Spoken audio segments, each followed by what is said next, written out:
What's up, everyone? Welcome back to Savage Rounds. This is episode 12. It's just going to be me today, so I'll go through this a bit quicker. This is the first episode of the podcast where it's just going to be breakdowns now. So if you did still want to see the other stuff we were doing, like the reactions to the cards the day after, the matchmaking, the news, the top 5 stuff, that'll all be on the Savage Rounds YouTube channel now, so go check that out. But let's get into this card. We've got UFC Fight Night Holloway versus Allen. This is going to be a banger. It's a sneaky good card. There's a few fights, but some pretty sneaky good ones too that'll be entertaining for sure, especially this main card. This is going to be great. But let's get into it. We kick it off with a women's bantamweight fight. Jocelyn Edwards versus Lucy Pudilova. Edwards is Jocelyn Edwards. Jocelyn is 12-4, 5'8". She's got a 70-inch reach, 27 years old, 3-2 in her last 5 fights, and her last fight was a split decision win versus Ji Yun. And then Lucy Pudilova on the other side, she's 14-7, 5'8", 67.5-inch reach, 28 years old, 4-1, 1-0 in the UFC within these last 5. And the last fight was a round 2 TKO win versus Wu Yanan. This is a fight betting wise I'm gonna stay away from, but picking a winner I'm definitely gonna go with Lucy Pudilova. It is a close fight, that's why the odds are like this, but we all know Edwards is kind of gonna kick from the outside. Her grappling isn't very good at all. She doesn't go for offensive grappling, and her defensive grappling is poor. No takedown defense. She has trouble getting up. She has an armbar off her back, but it doesn't get used often. You don't see it successful often. And then Lucy Pudilova, on the other hand, she's gonna come out guns blazing like always. She'll run forward, throw 1-2s. It's not super technical, but there's a lot of volume, and she comes at you crazy quick. She'll use that to get in close, shoot takedowns. She'll drag you down, and then on top, she does pretty good work, especially in her first fight back into the UFC. She looked pretty good. She's always live for a submission as well. But yeah, betting-wise, I'm staying away from this, but my pick will be Lucy Pudilova. Next up, men's bantamweight fight, Aaron Phillips, Gaston Bolaños. Phillips is 12-4, 5'9", 71-inch reach, 33 years old, 4-1 in his last 5 fights. 0-1 in the UFC within these, so another fighter that had a stint and is back now. His last fight was a round 2 submission loss versus Jack Shore, and if I'm not mistaken, it was quite a bit of time ago. I can pull that up real quick. But then on the other side, Gaston Bolaños. Yeah, Phillips hasn't fought since 2020. On the other side, Gaston Bolaños, 6-3, 5'7", 70.5-inch reach, 30 years old, 3-2 in his last 5. All his wins are knockouts, and all his fights he's had professionally all his MMA fights he's had professionally are in Bellator. That last one was a round 1 TKO victory versus Daniel Carey, and that was one he had to get back because he lost the first one by sub. Gaston Bolaños, he's got pretty good Muay Thai. He throws hard, low volume, and the grappling isn't really great. I think he's been submitted twice in his 3 losses. And then on the other side, Aaron Phillips, it's a low-level fight in general, but Aaron Phillips, a striker as well primarily, definitely has the advantage in the grappling. So if he does come out here, and if this fight finds its way to the mat, he'll probably be the one coming out on top in the exchanges. But on the feet, I don't think he'll fare too well, and we've seen his chin get checked a few times. And Bolaños has power, good Muay Thai. I do like him to find the chin at some point, hurt him, maybe get him out of there, maybe not, but I think Bolaños will do enough to win this fight over 3 rounds, so I'm going to go with him. This is another one I'm probably not going to take a bet in. If I was taking a shot, it would either be whatever I don't know if I would bet Phillips, even the sub line if it's decent, but I would pass on this one betting wise. Next up, Bruno Brasil, Denise Gomes. Brazil is 8-2-1, 5'6", 65.5-inch reach, 29 years old, 5-0 in her last 5, and her last one was a Contender Series fight, and she got a round 2 KO TKO victory versus Marnik Mann. Denise Gomes, 6-2, 5'2", 63-inch reach, 23 years old, 4-1, 1-0 on the Contender Series, and 0-1 in the UFC so far. And that UFC fight was her last one, a unanimous decision loss versus Loma Lookboonmee. This was, so I believe when the odds first came out, all the odds I have up here are just the most recent before I started recording. The odds opened up, and I believe Gomes was around like a 165, 175 in the area plus. And I believe I would have taken a shot at her there because this fight is definitely, the line's gotten closer. That's definitely more correct. This is going to be a close fight. Gomes will definitely bring the fight to Brazil. Wild striker. When a lot of people talk about it, and not comparing skill level or anything like that, but just the style of Jessica Andrade, walk forward, throw big shots. She doesn't have any submissions, but I believe she has decent jiu-jitsu. I'm not 100% on that, but I do believe I remember seeing that. And then Bruna Brasil on the other side, she's a lankier striker for this weight class. She's a little bit taller. She likes to bounce around the outside, throw kicks. Her Contender Series fight was a great KO knockout, head kick. And she's also a little bit wild, but not nearly as wild as Gomes, and doesn't have the same power. But I like her. I think over 3 rounds she'll be the steadier fighter. I kind of like her to bounce around the outside, use the kicks to keep her at distance, eat the legs up, go to the body. And I think that'll probably be the distance in this fight because I believe the kicks will open up the hands. I don't think there will be much grappling, maybe a little bit from Gomes initiating it. I do think she'd be the better grappler, but don't count on it. This is a close one. I put the sub line in here for Gomes just because it's crazy. She doesn't have one, so I do understand, but plus 1,300 might be worth a little stab. Why not? If you've got like $5 or $10 to throw on something extra. But yeah, I'm not playing anything for that one. Next up, a lightweight prelim, Lando Venata, Daniels. Oh, I don't think I said. I am going to pick Bruna Brasil just as my pick, though, to win the matchup.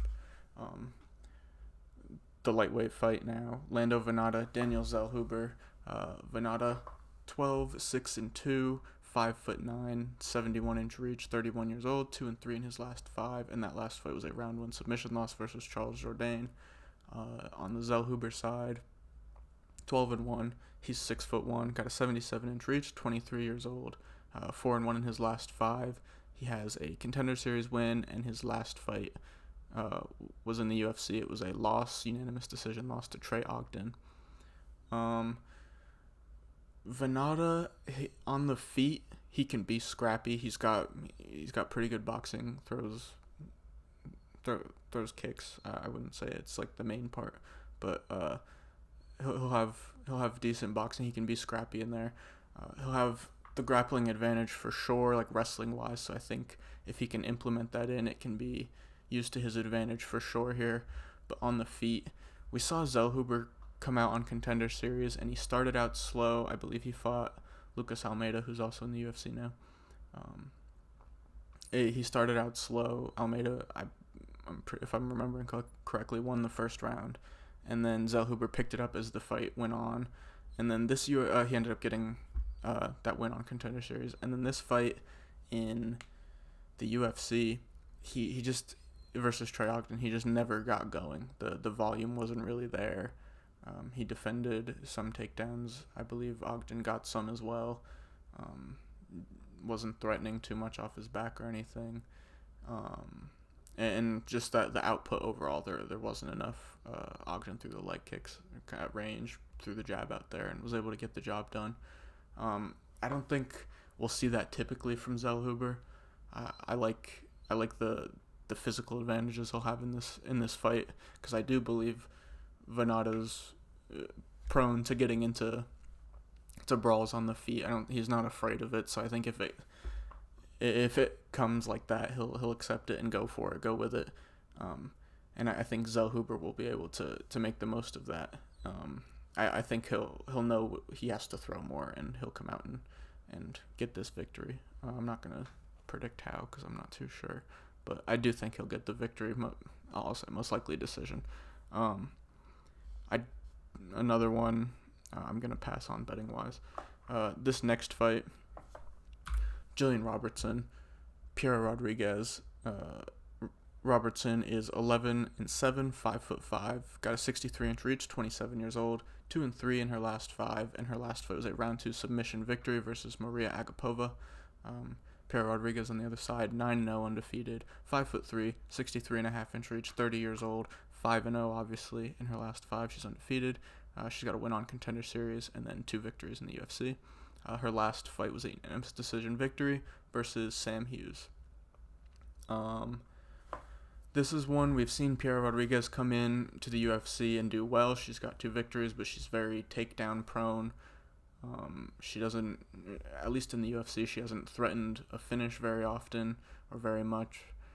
She'll definitely be the better striker on the feet in this fight, but Jillian Robertson, she's coming down from the weight class above, where she was never big for that weight class, so I think this will definitely help her if she does the weight cut right, and it doesn't zap her too much. But I do like this move for her coming down, and I think it'll suit her style even more because she doesn't throw on the feet too much. She'll use it to get in, to get the takedowns, and then she likes to get on top, and she does well. She's got a finishing threat. If I'm not mistaken, she's got the most submissions in this weight class. Her last 2 wins are both submissions.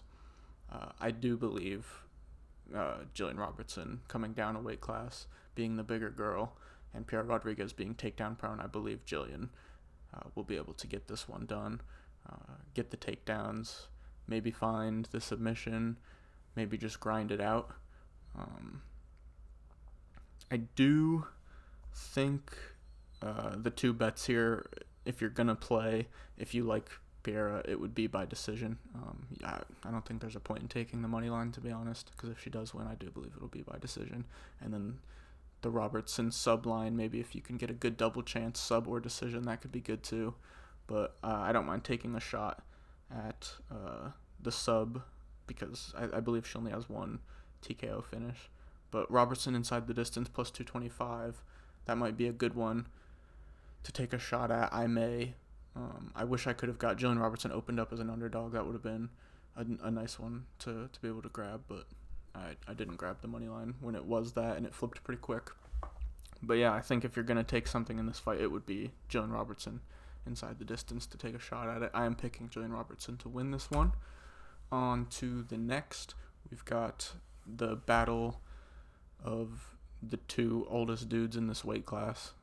Maybe, I don't know, probably. Zach Cummings, Zach Cummings versus Ed Herman. Cummings is 24-7, 6 feet tall, 75-inch reach, 38 years old, 3-2 in his last 5. He hasn't fought in forever. September 3rd, 2020, and that was a unanimous decision win versus Alessio Di Chirico.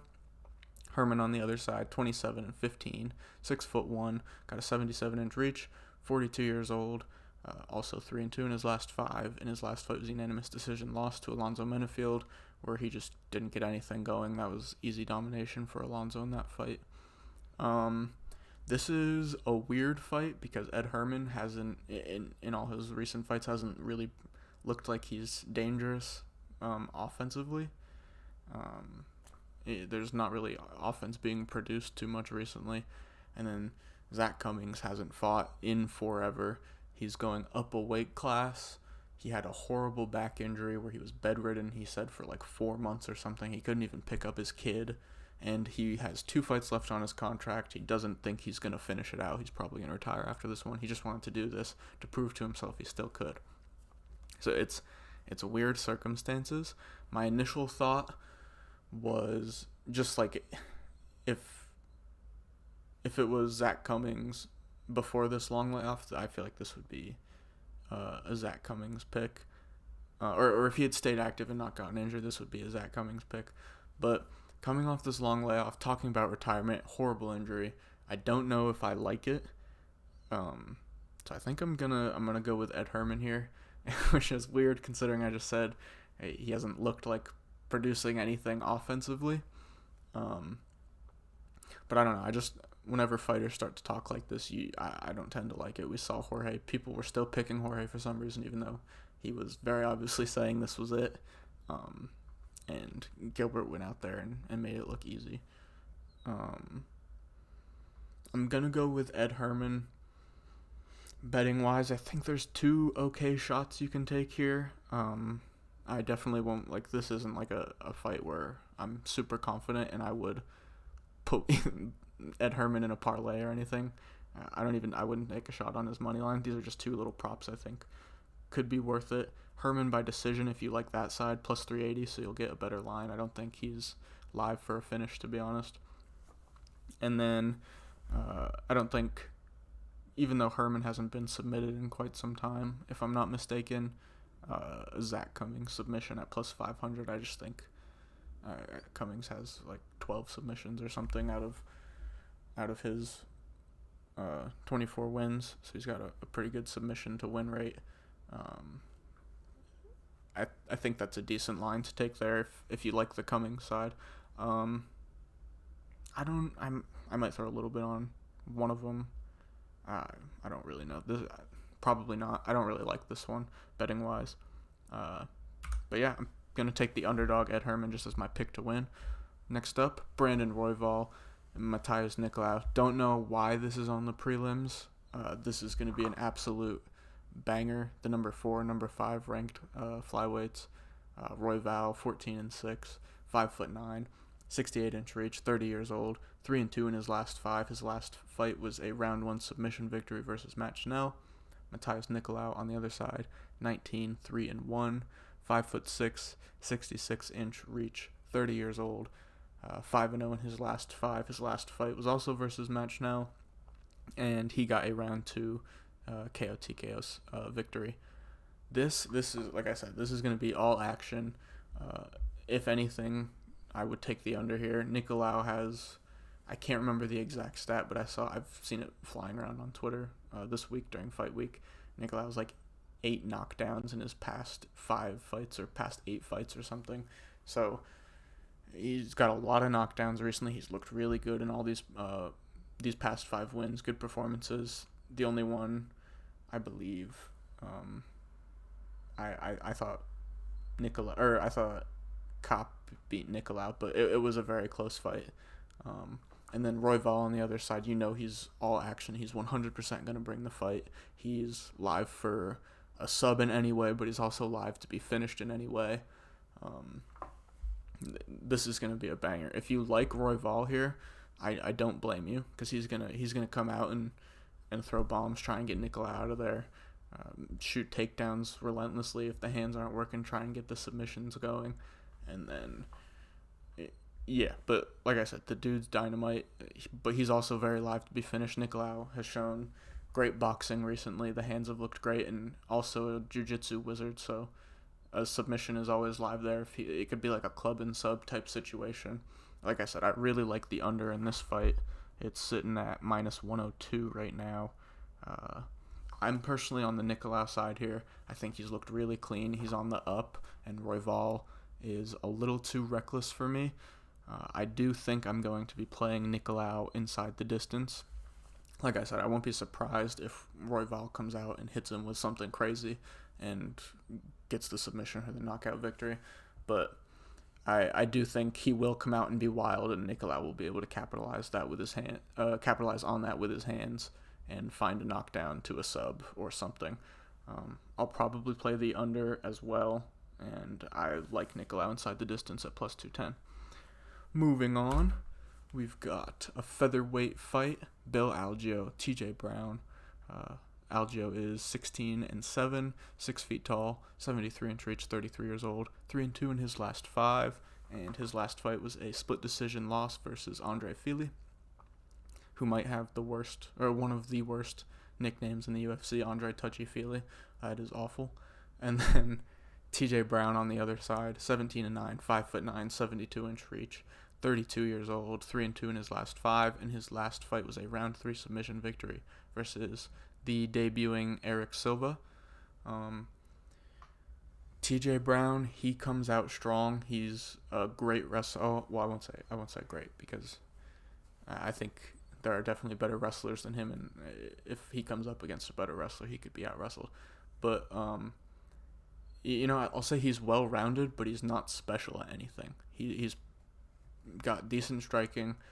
He'll definitely out wrestle people that aren't as good at wrestling as him, or have like a strength disadvantage. TJ Brown would use that, but his big weakness is cardio. He typically starts to fade if the fight goes deep. Signs of it in round 2, and it shows in round 3. Bill Algeo on the other side, he's going to come out. He's got okay takedown defense. He can be taken down, but it's not awful. I think he will be taken down early, but on the feet, I do believe he'll have the striking edge here. He'll be able to use his boxing, get that going, and one of his strengths is his cardio. He doesn't fade as the fight goes on. He likes to build into fights, and I think this is a fight where he can show that. I think TJ Brown will win early, start to look good in round 1, go with the wrestling. I think Bill will defend some takedowns. I think he'll get taken down. I think Brown will be able to hold him down for little periods of time. I think Bill will get back up. He'll get dragged back down. It'll be that kind of round. Maybe they'll strike for a bit early. And then I think with how scrappy Bill is, it'll start to wear on TJ Brown as the fight goes on, and he'll be able to win the next round. There will be more time on the feet. He'll defend more takedowns in the second round, get his hands going, and then in round 3, I think he'll be able to take big advantage. I don't mind. I am picking Bill Algeo. I do think he'll win this fight. I don't mind an Algeo round 3 or decision play at plus 115. I think that could be solid. He doesn't have too many finishes, but I think if he can put it on TJ Brown in 2 and 3 and build, that could be something that could be live. And then I do think a Bill Algeo live bet after the first round could be a spot if TJ Brown looks good early. If TJ Brown's huffing and puffing, or not even huffing and puffing, if he's got his mouth open, you can see signs of him starting to get tired like we've seen before, I might want to take a shot at that. My pick's going to be Bill Algeo. Like I said, round 3 decision plus 115, not bad, and Bill Algeo live, I think could be good if TJ Brown is starting to fade. Next up, we get to the opener of the main card.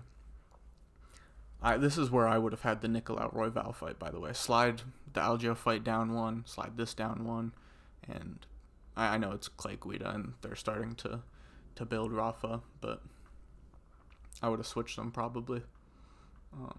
It is what it is. Clay Guida, Rafa Garcia.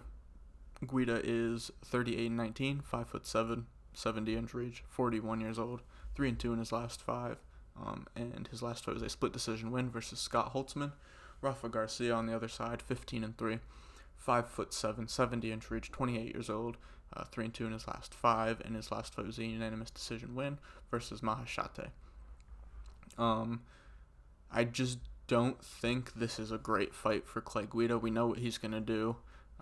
He throws the 1-2s. He can overwhelm you, and then he'll go for the takedowns. He likes to grind on top, go for the ground and pound, try and find the submission if he can. But it's the overwhelming volume of Clay Guida, the repetitive chain takedowns. That's what he's known for. Pretty good cardio. Even as an older guy, it still tends to hold up, we've seen. And then Rafa Garcia on the other side. He's kind of, I'd say, a counter to Guida at this point. I like him a little bit better on the feet. It's not a huge edge, but I do think he'll have the edge on the feet, and I think he's also a guy. We've seen him go out there and wrestle. I don't know how many submissions he has in the UFC. I think he has 3 wins, so it might be 1 or 2. But he's got, I believe, 8 submissions on his record. Maybe 1 or 2 TKOs. But I like Garcia to defend takedowns, maybe use the wrestling of his own, hold Guida up against the cage, and then when it's out in the open and they're striking, I like Garcia to win the exchanges. I don't think Garcia decision is a bad play at plus 130. I don't know if I see a finish in this fight either way. Maybe if you want to take a shot at Garcia by knockout, I don't hate. Maybe even Garcia inside the distance, I don't hate it. But I will probably not do that. I like the decision here. I do think it goes to decision. Garcia's plus 130 if you like that. I do also think Rafa is a decent parlay piece if you like him. I do think he's going to be able to get this victory here. Defend takedowns, use his own grappling up against wrestling up against the cage, his own pressure, maybe get some takedowns and be on top, maybe not. But like I said, on the feet, I like him to win the exchanges, and I think that'll be the main point for him to get the wins in the rounds, to take the rounds. So I'm going with him there. Next up, another good fight. Pedro Munoz, Chris Gutierrez. Munoz is 19-7, 5'6", 65-inch reach, 36 years old, 1-3-1 in his last 5, and that last fight was a no contest versus Sean O'Malley. You can see the picture I've got up there from the eye poke. It's a little petty, but what can you do? Chris Gutierrez on the other side, 19-3-2, 5'9", 67-inch reach, 31 years old, 4-0-1 in his last 5. Round 1 KO TKO win versus Frankie Edgar in his last fight. It was a beautiful knee up the middle. I really do think Gutierrez is going to win this fight. I think Pedro's starting to get slower. Gutierrez will have a big advantage in like his movement. He'll be able to get around, kind of tag Munoz up and get out of there, move around. And Munoz, typically to get into fights, he likes to open up, get the leg kicks going, and Gutierrez is a guy who one of his biggest strengths is his own leg kicks. We've seen he's able to check kicks pretty well, evade them, get out of the way. So I think he'll be able to use his leg kicks, get out of the way, throw strikes, get out of the way. I've seen people bringing up the grappling for Pedro Munoz, which he will have an advantage there, but he doesn't use it. Like ever in the UFC. We haven't seen it very often. I won't say ever, but we haven't seen it very often, and especially at this point in his career, I don't think that's what he's going to go for. I like Gutierrez to get this one done. This is another one where it's probably going to be a decision for Gutierrez, so I may play that decision line. I don't have it here. I don't know why I don't. But the round 3 decision line is minus 105, so the decision's probably just a bit over plus money. Nothing crazy. I do like that, and then I do think at minus 205, Chris Gutierrez could be a good parlay piece if you're on the Gutierrez side, which I am. Let's get on to the next one. Tanner Boser, Ion Cutelaba. This is the one where I've seen maybe not the most toss-up, maybe Royval Nicolau, but a lot of toss-up for this one. Tanner Boser, Ion Cutelaba. Boser is 29-1, 6'2", 75.5-inch reach, 31 years old, 2-3 in his last 5. Split decision loss versus Rodrigo Nascimento his last time out. And then Cutelaba on the other side, 16-9-3, or 16-9-1, I don't know why I said 3. 6'1", 75-inch reach, 29 years old, 1-3-1 in his last 5, and his last fight was a round 2 KO TKO loss versus Kennedy Nzechukwu, which was like a replacement last second main event because the main event fell through. I can't remember exactly what it was. It might have been a Derek Lewis fight. I can't remember exactly, but I do remember that. It got bumped up to the main event last second. It's been a little bit of time for Cutelaba, and this is a step down in weight class for Tanner Boser. I guess I won't say a step down in weight class. He's getting lighter. He's moving down in weight class. It's not a step down, but he's moving down in weight class to light heavyweight. He was always a smaller heavyweight for sure, so I think this will suit him well. The point I've seen for people on the Cutelaba side is Tanner Boser's horrible at takedowns. We've seen it. He can't get up off the back, which was proven very true at heavyweight. I'll be interested to see how it is at light heavyweight, being the bigger man in some situations now, this being one of them, and these guys won't be as heavy on top. I don't know. It's a different situation. None of these guys, or no, I won't say none of them, but most of them won't be like overwhelmingly bigger than him, heavier than him, because he was, like I said, not a big heavyweight. And Cutelaba tends to gas. We've seen it. He always comes out crazy round one, very pressure heavy, gets the wrestling going, especially at this point in his career. Got heavy hands, so when he does let him go, he's throwing big overhands, big hooks. And if they do connect, though, they've put people out before. And then Boser on the other side, he'll kind of bounce around the outside. Not really any offensive grappling from him. He throws the leg kicks. He kind of pop move, get out of the way. It'll just be interesting to see his power at 205. How his power translates down to 205. If the weight class affects his chin. Like I said, the grappling defense, or the wrestling, the takedown defense. See how that holds up. I'm going to, for my pick, I'm going to go with Tanner Boser. I do like him here. And it is super unknown how the takedowns are going to be, how that's going to hold up.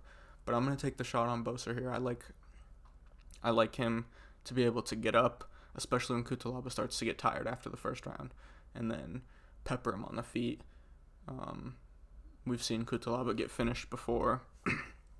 I don't think I'll take a shot on the Boser money line, but Boser round 2 TKO at plus 850, Boser round 3 TKO, or KO TKO at plus 1100. I might sprinkle a little bit on each of those, just to the point where it's still profit if either one hits, but it would still just be a sprinkle.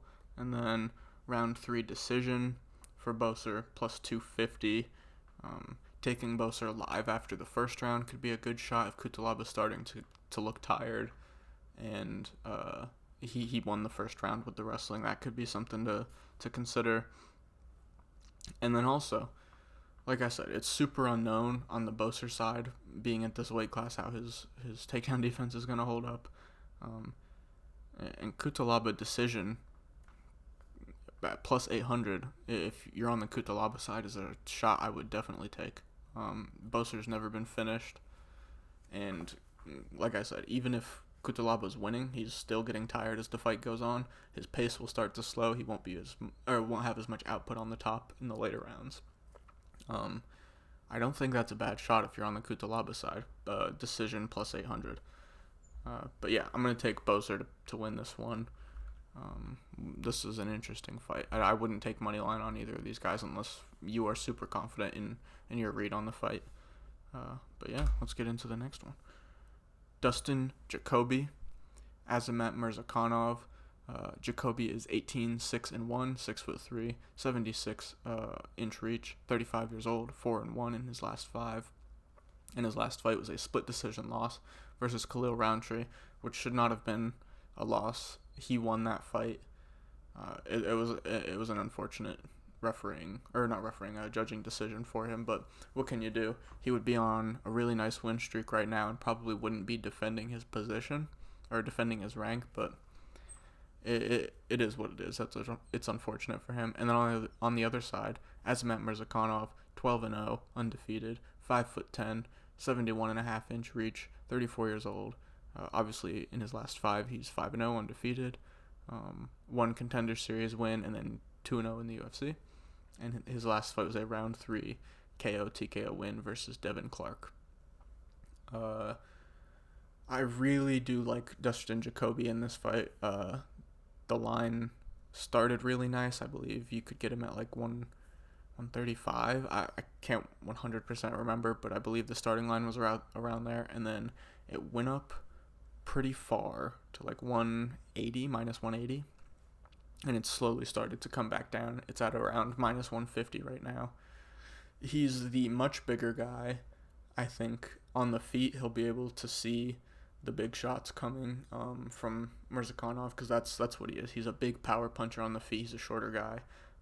He's got the combat sambo in his back pocket, so he'll shoot for takedowns if he feels it's not going well on the feet. We've seen Dustin Jacoby defend takedowns pretty well and still go on to win fights that he's been taken down in.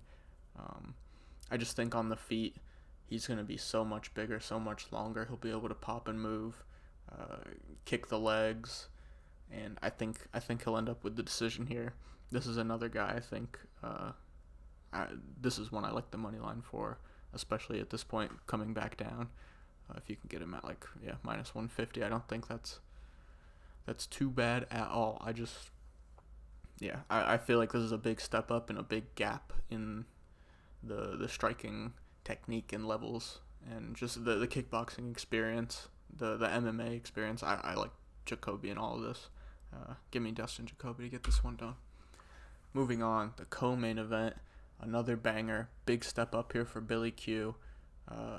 Edson Barbosa trying to get back on track. I don't know why the B in his name isn't capitalized. That's annoying. Oh well.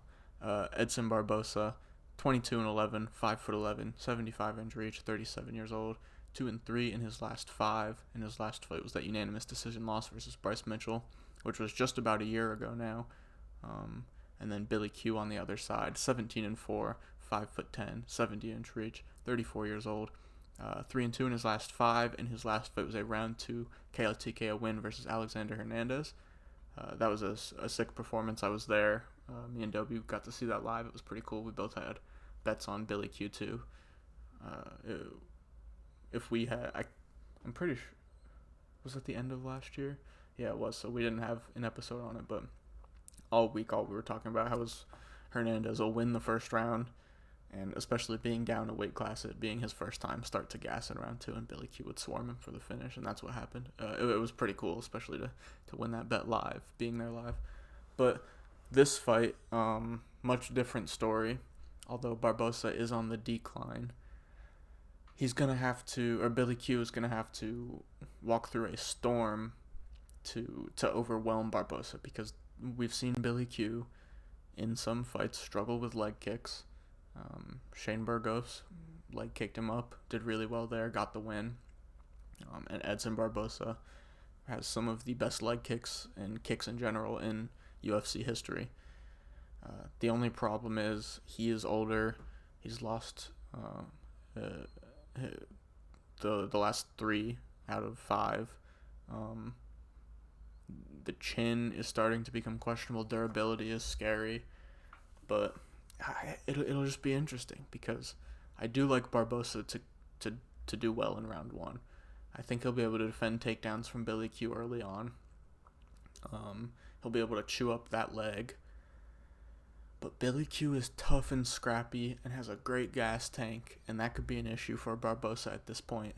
If he doesn't hurt him bad in round 1, I think it could be trouble for him in 2 and 3. We've seen Billy Q do it before. He was getting beat up pretty bad in that Shane Burgos fight and still made it a fight.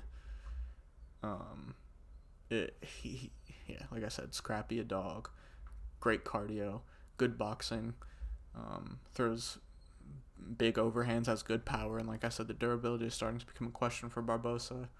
Like I said, Barbosa I think can defend takedowns early, but it'll be interesting to see into round 3 if Billy Q has survived the onslaught in round 1, if he's picked up the pace. Barbosa's starting to wear down, if the takedowns come into play there. I am going to be on the Billy Q side here. I've gone back and forth a few times, but I think he'll be able to get through the leg kicks, to do enough of his own offense in the first round to not get killed early, and then Barbosa to fade. Barbosa will also be getting hit with shots, so I think that'll take a toll, and over 3 rounds. I like Billy Q. This is a spot. I don't have it up. I had it, and then I took it away for some reason. I don't know why. But Billy Q round 2 TKO, Billy Q round 3 TKO. I can't remember the odds. I want to say it was around like plus 550, plus 800, something like that. Maybe a little bit more on each one, but around that. I do like that. The round 3 / decision prop isn't a bad one either. If you like Barbosa to hold up and get the win, I really don't mind that either, especially at plus 150. I don't hate taking that shot at all. The only plays I'll have for this fight are I'll probably sprinkle a little bit on the round 2 and round 3 TKO, maybe just a little bit on each of them. Nothing locked in yet, and I don't think I'll be having a money line play for either of these guys. Maybe Billy Q live if Barbosa's doing well early, if he wins the first round, and you see signs of Barbosa starting to get tired. That could be something to look at. We'll see. I'm taking Billy Q though to get the win. I just like the durability. Main event. This is an absolute banger. I'm super excited to have Max back. Huge step up. I won't even say huge step up for Arnold Allen. He's fought some good guys now. Just got an unfortunate outcome in that Calvin Kattar fight. And I didn't spell versus right there. It says BS, but oh well. Max Holloway, 23-7, 5'11", 69-inch reach, 31 years old, 2-3 in his last 5. In that last fight was a unanimous decision loss versus Alexander Volkanovski. Arnold Allen on the other side, 19-1, 5'8", 70-inch reach, 29 years old, 5-0 in his last 5, and his last fight was that round 2 TKO win versus Calvin Kattar. Arnold Allen won the first round, I thought.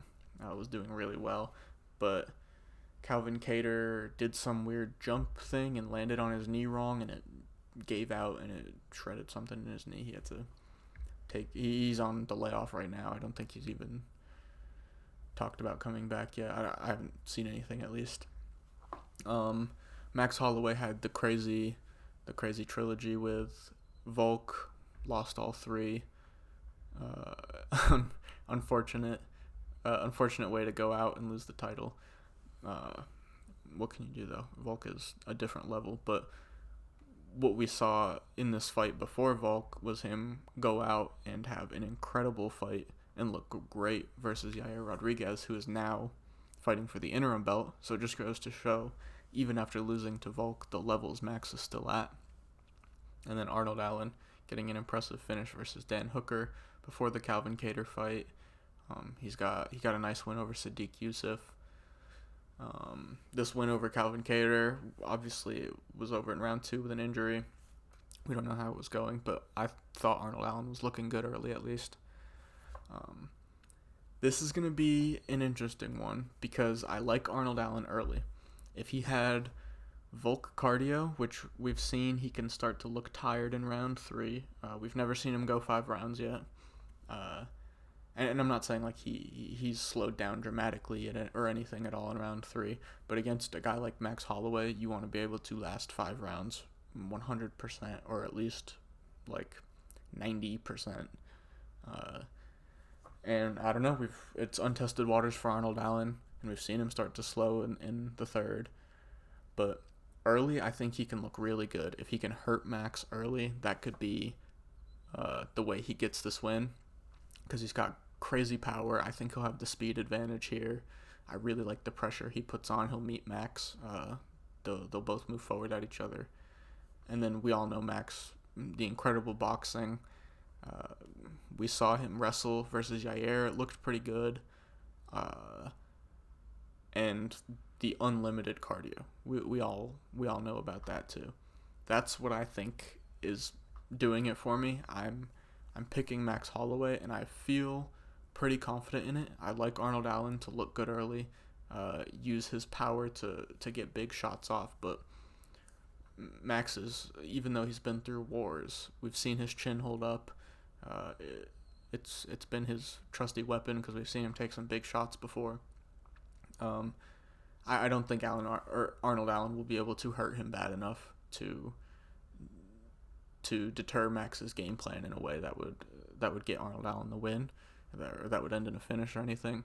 I like Max Holloway to especially in 3, 4, 5. Come on strong, start to turn up the volume, and just do it on the feet. Obviously. Implement his boxing and start to take over the fight. That's what I think is going to happen, and I feel pretty confident about that. It's tough for Max because at this point I want to see him move up to 155 because Volk just seems like the guy that's got his number. He's still beating everybody else, especially if he gets this Arnold Allen win. It's a tough situation for him because he probably doesn't want to fight Volk again, and Volk probably doesn't want to fight him again. I think 155 could be fun for Max, especially if he proves himself. And he's still beating these top guys at 145 here. But yeah, I like Max Holloway to get this win. Really excited for this card. I forgot to ask Dobie what his pick would be for the Savage Rounds parlay. I think I'll just make one up, and I'll give you one here. And then I'll tell Dobie about it tomorrow, and if anything changes on it, it'll be on Twitter, but I think Dobie will agree with me. We've talked about these fights a little bit before I started recording, before today. We've talked about it all week. I'm gonna pick it as, and let me pull my odds calculator up here so I can put it together. But I'm gonna go with Chris Gutierrez and Max Holloway. I really think those are two guys who can look good in these fights. Like I said, Holloway over 3 rounds will do very well here, or over 5 rounds will do very well here. The cardio will prevail, and obviously his boxing will prevail. And then Gutierrez, like I said, stick and move, use the leg kicks, defend Pedro's leg kicks well, and I think the movement will be big there in the fight for Chris Gutierrez. So let's see. Gutierrez at minus 220 in my local book. Max Holloway minus 188. You can get that at plus 123. I think in most places or in the online books you'll be able to get a little bit better odds on each of them. Probably Holloway, this 170. This was bet online, and then I bet Gutierrez around minus 210. I bet you could find that. But yeah, I like that parlay. I think those are two guys that'll get good wins. But yeah, that was Savage Rounds episode 12. We'll have on Monday next week our reaction video to this card. Tuesday will be the matchmaking video. Wednesday we'll come back with the news, and then Thursday will be the podcast like usual. Or we might because normally it's been coming out on Friday, but we're going to move it back to release on Thursday. So yeah, that'll come out Thursday next week. We'll have all those videos. The news might come out Friday next week instead of Wednesday. We'll still have to see. But yeah, see you guys next week. Peace.